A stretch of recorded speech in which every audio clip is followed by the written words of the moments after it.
કહેવાય છે કે મોરના ઈંડાને ચિતરવા ન પડે. જાણીતા ગુજરાતી ગાયક પ્રફુલ્લ દવેની પુત્રી ઈશાની દવે માટે આ કહેવત સાચી પડે છે.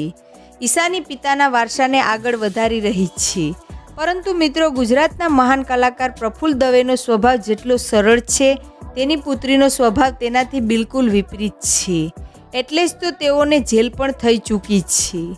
તેણીને જોઈને એવું લાગે કે પિતાનું નામ ડૂબાડી રહી છે. મિત્રો, તમે પણ આ છોકરીનું સત્ય જાણવા માગો છો ને, તો ધ્યાનથી આ વિડીયો અંત સુધી જરૂર જુઓ.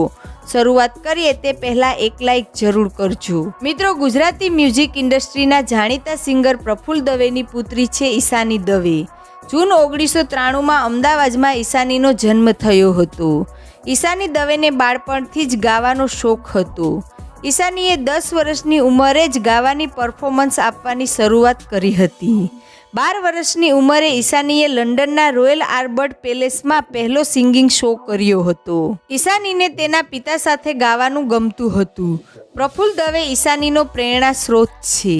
ઈશાનીએ AR રહેમાનની મ્યુઝિક સ્કૂલમાંથી પણ તાલીમ મેળવી છે. ઈશાનીએ ઓસ્ટ્રેલિયાથી સાઉન્ડ એન્જિનિયરિંગનો અભ્યાસ કર્યો છે. આજે ઈશાની stage program, Bollywood, folk music સહિતના કાર્યક્રમો આપે છે. ગુજરાત અને દેશની સાથે લંડન, ઓસ્ટ્રેલિયા, US, કેનેડા સહિતના દેશોમાં ઈશાની સ્ટેજ શો અને લાઈવ પ્રોગ્રામ કરે છે. ઈશાનીએ ગુજરાતી ફિલ્મો શુભારંભ અને ઓ તારી માટે પણ અવાજ આપ્યો છે. પ્રફુલ્લ દવેની આ લાડકી દીકરી પિતાના વારસાને સારી રીતે આગળ વધારી રહી છે. ઈશાની દવે સાથે શું વિવાદ થયો હતો? કેમ તેની સાથે પોલીસ ફરિયાદ થઈ હતી? ચાલો આપણે જાણીએ.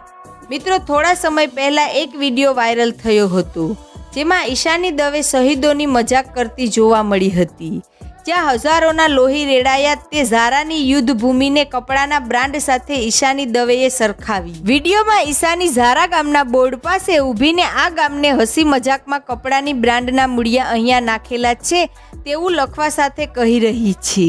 આ વિડીયો અપલોડ બાદ અનેક લોકોએ કોમેન્ટ કરી વિરોધ પણ વ્યક્ત કર્યો હતો. તો બીજી બાજુ જગદીશ પરસોત્તમ દવેએ નખત્રાણા પોલીસ મથકે લેખિત અરજી કરી ઈશાની દવે સાથે કાયદેસરની કાર્યવાહી કરવા માંગ કરી હતી. તેમણે અરજીમાં જણાવ્યું હતું કે ઈશાની દવે દ્વારા અપલોડ કરાયેલા વિડીયોમાં ઝારાના વીર યોદ્ધાઓને અપમાનિત કરતી ભાષાનો ઉપયોગ કરાયો છે. તેમજ કચ્છના હસ્તકળા કારીગરો માટે પણ અભદ્ર ભાષાનો ઉપયોગ કરાયો છે. ઈશાની દવે દ્વારા અપલોડ કરાયેલા વિડીયોમાં ઝારાના વીર યોદ્ધાઓને અપમાનિત કરતી ભાષાનો ઉપયોગ કરાયો છે.